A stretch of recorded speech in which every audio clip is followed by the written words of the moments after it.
Hello, dear viewers. Thank you so much for joining me today.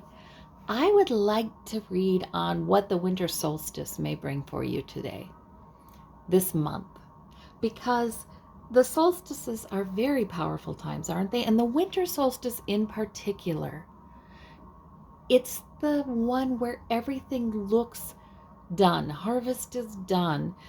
The grass may be brown, the trees have lost their leaves, but it's really preparation. It's preparation time for the next season. And there are a lot of things going on under the surface. It's sort of hidden. That's the theme, I feel like, for the winter solstice. Healing, hidden, nurturing of possibilities to come.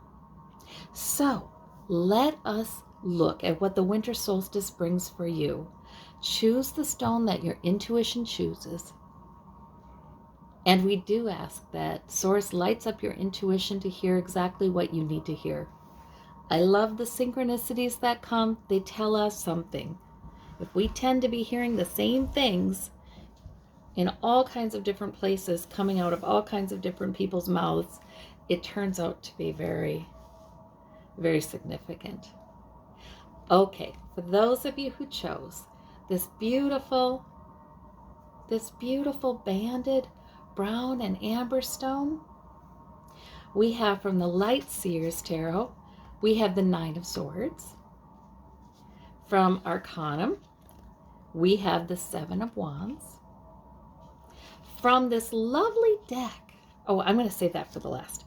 I bought a deck that has the plants so we can look at the theme, the energy, the magical energy of that specific plant or herb for you this month.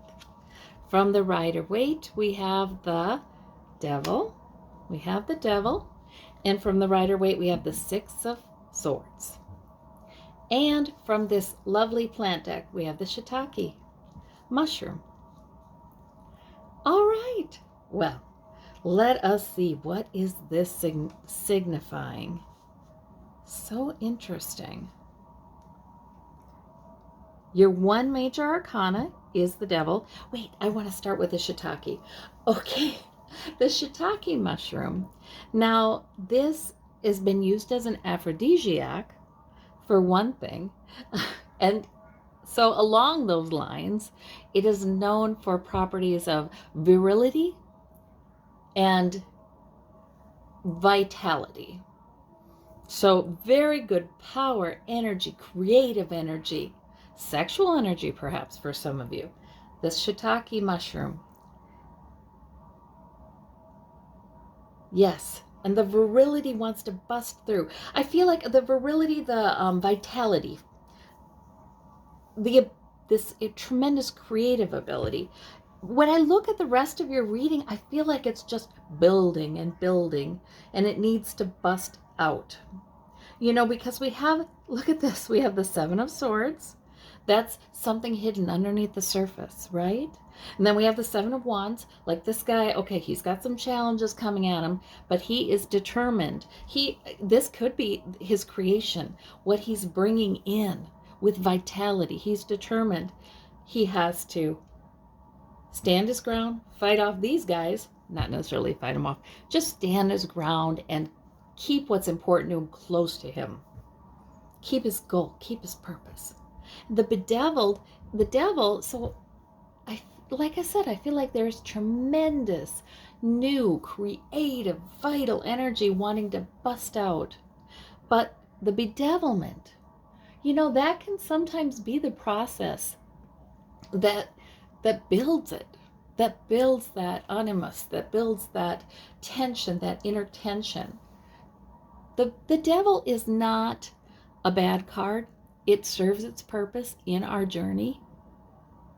It allows us to feel the discomfort of a situation as we get prepared to either change it or be open to it being changed.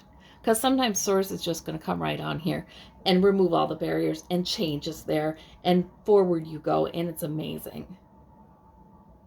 But it looks to me like you've worked on this for a while. and maybe been bedeviled by something for a while. The Six of Swords. Now that's about learning so much. You know, you've learned so much. They've been hard lessons. They've taken their toll even. But you're coming out of the turbulence. So you have turbulence here. You have wands against you here.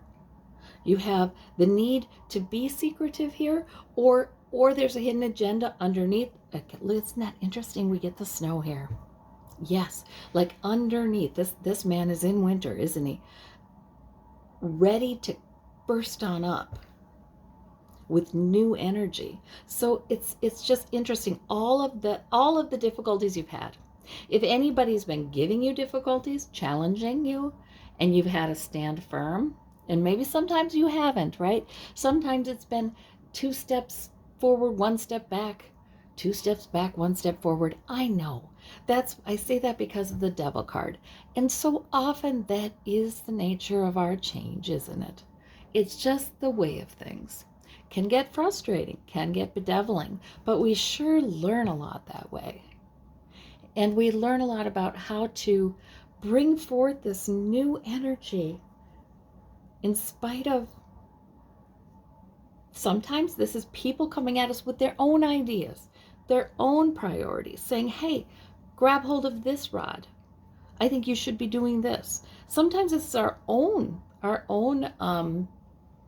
numerous priorities, right? Numerous things that we feel we should do. And now we've boiled it down. Right now, at this time in our life, we've boiled it down. This is what I'm doing now. This is most important right now. And he's got to stand his ground. He's got to. And then the Six of Swords, got to have faith that you are indeed moving into calmer waters. And the Devil, well, heck, that just is helped it become more and more obvious to you that you need freedom, from something. And it seems to me like the freedom that comes is, some of you it's a relationship. We do have the shiitake and we have the Devil. For some of you, there's some obsessiveness about somebody and some passion and some, or somebody else may be obsessed with you, very passionate toward you. And in that case, if that's a situation, yeah, you do need to get out of it. You either need to get out of the relationship entirely, or you need to move toward thinking about where you're going in your life, not where somebody else is, not what somebody else wants, not wishing that maybe there was more passion or love or vitality in the relationship, but instead, I think this is about finding your own path. Not, so for some of you, it is about getting out of the relationship or getting out of for others of you, it's about getting out of obsessing about the relationship, whether that's obsessive worry or simply sort of obsessing about somebody, which is very easy to do when our heart gets involved. And especially when we don't feel entirely secure about the other person, it's very easy to be obsessive. So Source may be saying, yep, you've been through some stuff. It has not been easy. Sort of an acknowledgement of that. This isn't just a problem you're creating. No, no, no. There's been some difficulty here coming from outside of you. But it's time. It's coming time. The time is almost ripe to just break through that with a new change. And it will make you feel vital. It will make you feel alive. Yes. That Seven of Swords, for some of you, this is a person with a secret agenda, a hidden agenda. That could go with this card. That could go with the Devil card if the Devil's about a relationship. That could go with, why do I need to stand my ground so hard? When people are coming at you and saying, no, I think you should do this, or I challenge this thought, this idea, this goal in you. Why are they doing that? Do they have any right to do that? They may say they have your best interests at heart, but do they? So for some of you, there's some manipulation happening here, some hidden agenda here. And it's been turbulent, it's been difficult. And you need to bring your energy back in and make it your own. And that's what this man is doing. He is saying he's just growing stronger and stronger in his understanding of what he needs to do and in his own energy. Absolutely. But you're gradually moving into calmer waters. I'm talking about bursting through, but it feels to me like, because of this card, it feels to me more like you're gradually moving in the right direction, standing your ground, day in, day out, until all of a sudden results burst through. All of a sudden, there are your results. Yeah. It's not like you need to do something that is, we don't have the Tower card here. It's not like you need to do something that brings it about immediately. It's like all of the hidden, invisible effort and learning and wisdom and maturing you have put in is going to have tremendous results for you. And then you'll start to feel this energy coming in, this sort of life-giving creative energy. Then the passion returns. So I sure hope that was interesting. Boy, what an interesting reading. I hope that was a good reading for you. Wow. So for you, pile number one, the solstice really is, the winter solstice is exactly where you're at. Right. Yes. And other people might not be able to see the amazing things happening under the surface, but boy, they're happening. For those of you who chose this sort of violet quartz, we have from the Arcanum an Ace of Wands. We have the King of Cups. Wonderful. From the Rider-Waite, we've got the Hermit. There's your Major Arcana. And the King of Swords. And from this lovely plant deck, we have licorice. Licorice, a medicinal herb that has long been known for its magical properties. Licorice is supposed to direct and intensify a magical spell, actually. Now, spells, whether you do a spell or not, it's the intention that is so very powerful. So that means when licorice comes up, that means be intentional about what you're thinking, about what you want, about what you're asking source for, and watch your thoughts. You don't want them to wander into a lot of negativity, because that might be somehow intensified right now for you. There's an intensifying and focusing factor. So if you find yourself lost in negative ruminations, sometimes the licorice plant is saying, boy, turn that around to directing your own thoughts purposely and deliberately for good. You could have a mantra. I have a mantra. Every time I'm tempted to worry about somebody I care about in my life, I have a mantra for her. I believe she is blank, growing in this way, blank, and fill in the blank. So sometimes, just changing your intention. Your intention's likely to be very powerful right now, which is really cool. We have the Ace of Wands. That's an opportunity from Source, giving you opportunity, interest, hope, energy, curiosity about a new way to go. King of Cups is your wonderful maturity, and you have King of Swords as well. So boy, this reading is full of compliments for you. That you're not only mature in your intuition, with your understanding of emotions, relationships, people's emotions, your emotions, you're not only insightful in that way, but you have a mature intellect. You can figure things out. You've got the knowledge. You've gathered all of the knowledge that you need, and you're good at analyzing and planning. That maybe is why the licorice is here.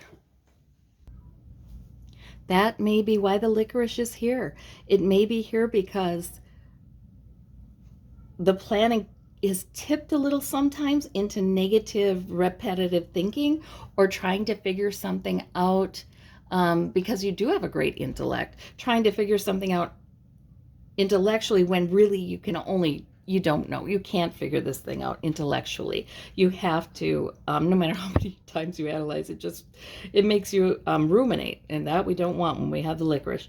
The King of Cups, you need to go with your intuition sometimes.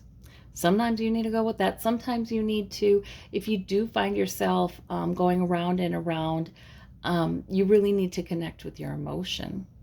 What's going on with me emotionally? Sometimes you connect with that and you realize you need to treat yourself with some loving kindness.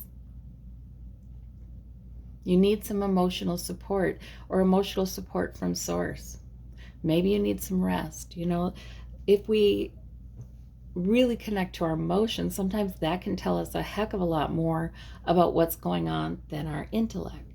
There is a place for the intellect, though. Oh, your major arcana, the Hermit. Wow. And that makes a lot of sense. So in other words, not only are we talking about intuition coming up in you, we're talking about messages from spirit. We're talking about messages from your guides. We're talking about messages from loved ones. So it is very likely that you are hearing it and you are responding to it with that Hermit card. Any time spent alone in self-nurture, but also in just the way, however it is that you do happen to meditate. There are so many different ways. It can be a very physical experience. It can be walking. It can be swimming. It can be sitting and doing breath meditation. It can be simply surrendering issues to spirit to take care of, because spirit will do that for us, especially when you've got this card, right? You're setting an intention. You're surrendering something to a loving and powerful greater consciousness that can bring it about. And so you do not need to worry about it. No more round and round about it. There might be an opportunity given that helps you also to get your mind off of things and just take part in something that is really life-giving and interesting and energizing. So that's all right too. Oh, very interesting. I love it. I love this reading. Very powerful this month. You're very powerful this month. Pile number 2. Yes. All right. For those of you who chose this labradorite heart, we have from the Light Seers Tarot, we have the Knight of Cups. From Arcanum, we have the Four of Wands. From the Rider-Waite, we have the Wheel of Fortune and the High Priestess. Whoa, whoa, whoa, whoa. And from my plant deck, we've got burdock. Now, burdock is from the thistle family, and it does have magical properties. It is known for protection. It is known to intensify spells of protection, safety, strength. It is strengthening. So the burdock is a very magical plant, and you've got it because there's some reassurance for you that you are protected during this time. Wow, because look at you have these two. I don't know that you need it, but wow, it's nice to, maybe it's just nice to know it's there. We have the High Priestess and the Wheel of Fortune for your major arcana. 2 very powerful major arcana. And there's a sense with that Wheel of Fortune that there are things happening that are beyond your power, and they are happening in your favor, and you kind of know it. You have a knowing. Maybe you need to go with the knowing. There's a new era coming in. There's something new coming in. And it may be sort of fated. It may feel like fate. And thankfully, your intuition is strong enough that maybe you are you've got a gut instinct that you should make this turn, not that. Do this right now, not that. And Accept an invitation or don't accept an invitation. Maybe you've got your gut instinct on things is really good. You don't know how you know the right thing to do, but you know it. And that is bringing you along into this new beginning, this change in fortune that I believe it must be good. Looking at the surrounding cards, because the High Priestess tells me you're not going to walk into something bad. And the King of Cups, or the Knight of Cups. Ooh, the Knight of Cups. Ooh, well now, he's a character. We don't know. But the Four of Wands is a lovely, contented, like things are improving for you. Could be a gathering. It could be a move. It could be improving your home. Things improving in the emotional tenor of your home or in your family, the emotional tenor there. But now this Knight of Cups, very interesting. I almost feel like some of you are going to be going to a wedding or a gathering and meeting somebody. This Knight of Cups, I mean, he is the suitor. And look at, in the Light Seers Tarot, he certainly did come on a white horse with roses. So he's looking pretty good. Or she, remember gender is interchangeable. But okay, so that Knight of Cups though is once in a while, seeming to offer more than he can really deliver on, right? Everybody wants to put their best foot forward and make a good first impression. I think the Knight of Cups, there's nothing wrong with the Knight of Cups. This might be a terrific suitor, but just to be aware that don't fall too hard too quickly, because keep your objectivity, because of course you can't find out everything about him the first time you meet him, or her, again, or her. That's with anything. And this could be a romantic partner. It could be a friend. It could be somebody trying to make a good impression on you, like bringing you a message. Knights are messengers. So this could simply be someone bringing you a message that is quite appealing to you. And there again, though, use your intuition. Find out more about it. It might be a very good thing, but it's better to have a realistic sense of the positive and negatives, right? And your High Priestess will stare straight into it and figure it out if you give it a shot. Sometimes I feel like the Knight of Cups comes and it's the sight is so welcome, whether it's a wonderful message we wanted to hear or a person that it's too easy to get too positive, unrealistic. Doesn't mean it can't still be a very good positive message. Yes, and you're protected. That's the burdock is here. You are protected. You will know. For some of you, this is something you reject. You maybe reject the messenger or you reject the message. And if that is the case, then you did the absolute right thing, because you've got this High Priestess here telling me your intuition is wonderful right now. It is terrific. For some of you, this wheel that's turning is bringing in a good thing. This is a wedding card, but it can be any gathering. There's also emphasis on this card in the Rider-Waite on the sort of palace, the beautiful home in the background. Interesting, but definitely also emphasis on the joy of the two figures in the card. In the Rider-Waite, you can't quite tell if they're two women. Probably. But again, gender's interchangeable. Many of you men have the internal High Priestess. And maybe also this male energy, like the Emperor, is also pretty keen-eyed. But the point is, with these major arcana and surrounding this, and the assurance of protection tells me that the new thing coming in, the new era, the new period of your life, coming in some place in your life, is a good one. It's a good one. All right. Well, I thank you so much. I hope you have a wonderful month. Thank you all for watching, and we'll talk to you soon. Bye-bye.